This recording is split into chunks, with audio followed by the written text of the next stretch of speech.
बिस्मिल्लाहिर्रहमानिर्रहीम। अस्सलाम वालेकुम वीवर्स स्टूडेंट मैनेजमेंट सिस्टम के साथ मैं हूं मोहम्मद सफदर डोगर। वीवर्स आज की वीडियो के अंदर हम देखेंगे कि हम इसके टेबल्स कितने बनाते हैं। Number of table used in this project. Viewers हम 5 टेबल इसके अंदर यूज़ करेंगे। पहले जो टेबल होगा उसको हम क्लास का टेबल बनाएंगे, यानी कि क्लास। उसके बाद हम क्लास की इन्फॉर्मेशन उसके अंदर स्टोर करेंगे। उसके बाद हम सब्जेक्ट का टेबल बनाएंगे जिसके अंदर तमाम सब्जेक्ट की इन्फॉर्मेशन होगी। उसके बाद बस हम स्टूडेंट का टेबल बनाएंगे जिसके अंदर स्टूडेंट की इन्फॉर्मेशन उसके अंदर हम स्टोर करेंगे। उसके बाद वीवर्स हम रिज़ल्ट का टेबल बनाएंगे जिसके अंदर स्टूडेंट का रिज़ल्ट जो है ना सब्जेक्ट वाइज हम वो बनाएंगे।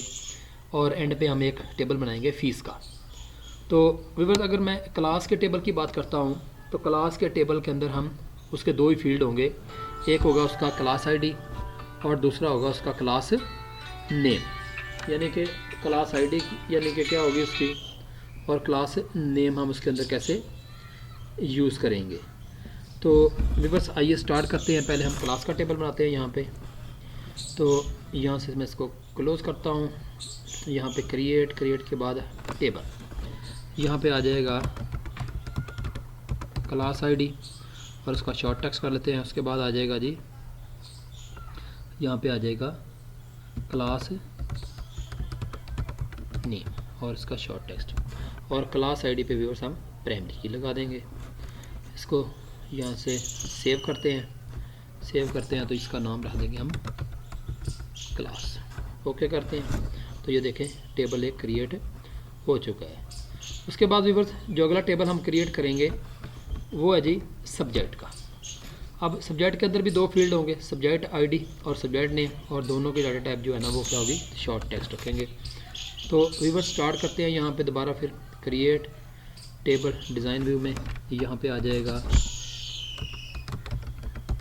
Subject ID short text.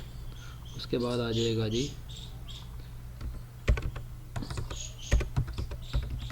Subject name और वो भी शॉर्ट टेक्स्ट आ जाएगा। और सब्जेक्ट आईडी पे हम प्राइमरी की लगा देते हैं और उसको व्यूअर्स सेव करते हैं तो उसका नाम हम डाल देंगे सब्जेक्ट। ठीक हो गया व्यूअर्स। उसके बाद जो तीसरा टेबल हम क्रिएट करेंगे वो है जी स्टूडेंट का। स्टूडेंट के अंदर हम roll number, class ID, name, father name, date of birth, address, city, phone number and email. तो व्यूअर्स इस टेबल के अंदर हम रोल नंबर और क्लास आईडी पे कंपोजिट प्राइमरी की जो है ना वो इम्पोज करेंगे।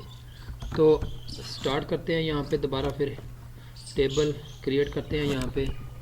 यहाँ पे आ जाएगा रोल नंबर।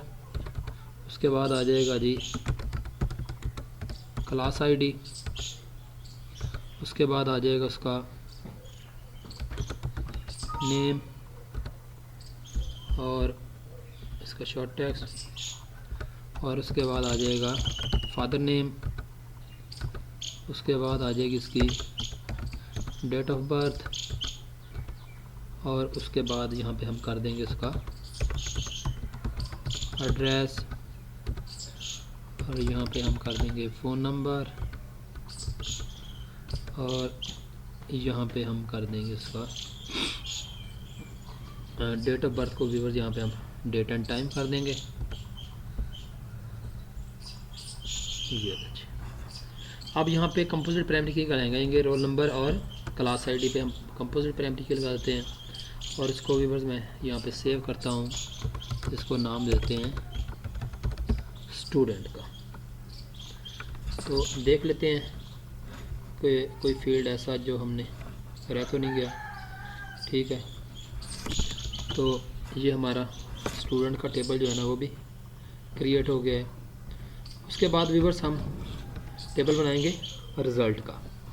रिज़ल्ट के अंदर हमारे पास आ जाएगा रोल नंबर, सब्जेक्ट आईडी, उसके बाद ऑब्टेन मार्क्स, उसके बाद टोटल मार्क्स, और उसके बाद उसकी क्लास आईडी आ जाएगी, वो उसका क्लास किससे तल्लक है। तो यहाँ पे व्यूअर्स क्रिएट में जाएंगे और वहाँ पे हम यहाँ पे आ जाएगा जी रोल नंबर, और यहाँ पे आ जाएगा सब्जेक्ट आईडी, और यहाँ पे स्टेंट मार्क्स, यहाँ पे आ जाएगा टोटल मार्क्स।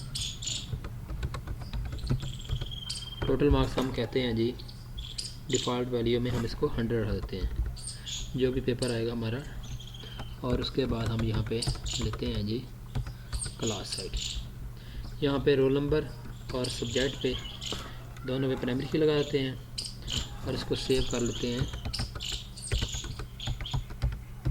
रिज़ल्ट के नाम से।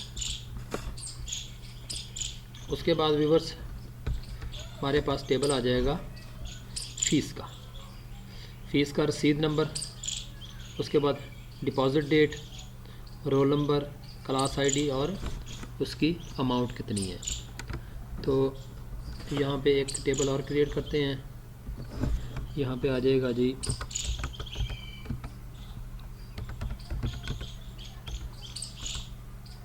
रेसिपिएंट नंबर, उसके बाद आ जाएगा जी डिपॉज़िट डेट, यहाँ पे डेट टाइम कर देते हैं। उसके बाद आ जाएगा जी रोल नंबर और यहाँ पे आ जाएगा अमाउंट। तो देख लेते हैं कोई फील्ड आउट नहीं रह गया। रोल नंबर के बाद हम यहाँ पे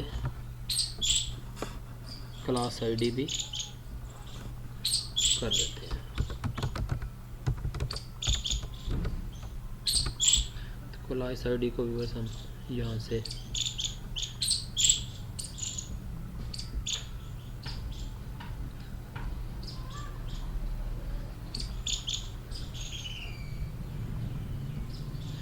और यहाँ पे व्यूअर्स रेसिपिएंट पे हम प्राइमरी की लगा देते हैं। तो रेसिपिएंट पे हमने प्राइमरी की लगा देते हैं। तो व्यूअर्स इस तरह हमारे इसको भी सेव कर लेते हैं फ़ी के नाम से। तो ये ले व्यूअर्स हमारे अब 5 के 5 टेबल जो है ना वो क्रिएट हो गए हैं। यानी कि ये हमारे पास क्लास का टेबल है, क्लास आईडी और क्लास नेम। उसके बाद सब्जेक्ट का आ जाएगा, सब्जेक्ट आईडी और सब्जेक्ट नेम। स्टूडेंट का इंफॉर्मेशन आ जाएगी, रिज़ल्ट की इंफॉर्मेशन आ जाएगी और उसके बाद व्यूअर्स हमारी फ़ीस की इंफॉर्मेशन आ जाएगी। तो इस तरह हमारे टेबल जो है ना वो 5 के 5 जो है ना हमने क्रिएट कर लिए हैं। उनकी डाटा टाइप्स वगैरह, उनके फील्ड नेम हमने सेट कर दिए हैं। तो आज की वीडियो कितना ही काफ़ी है। तो नेक्स्ट लेक्चर तक बाय, ओके, अल्लाह हाफिज़।